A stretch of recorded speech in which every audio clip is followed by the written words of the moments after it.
been photographing basically my whole life since I was 12 years old and got my first camera. I was fascinated by the medium, and it was in 2004 that kind of by coincidence I met the Dutch architect Rem Koolhaas, and from the one day to another I was suddenly surrounded by architects, and I realized that I could, with that background, that subject matter of architecture, cities, places, I suddenly could incorporate all my interest in places, people, telling stories about places, and bring them to life through photography.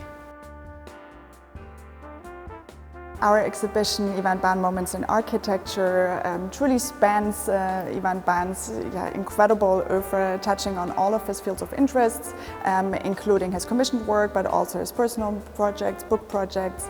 And we've combined roughly 600 printed photographs, as well as many other photographs on slideshows. So we're spanning roughly 2,000 photographs in the show that really emphasize his just incredible spectrum and scope of work.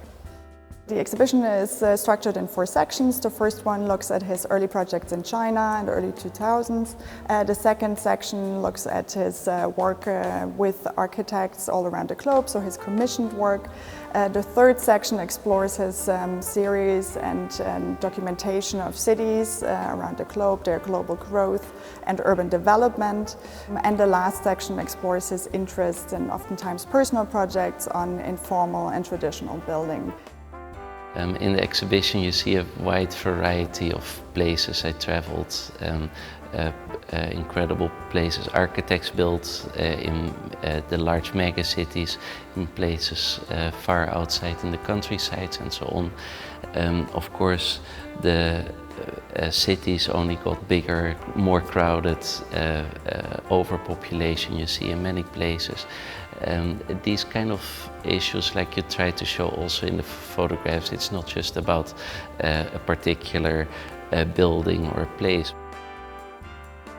I tend to show also that wider context, where a building is, how it fits in a city, and then that stepping away just from the architecture shows also a lot of the other things, all the unplanned things where architects and planners are not really involved with, and how cities kind of organically grow, how people create places for themselves outside the frameworks of architects and planners out of pure necessities, and kind of that full spectrum I try to show through my photography.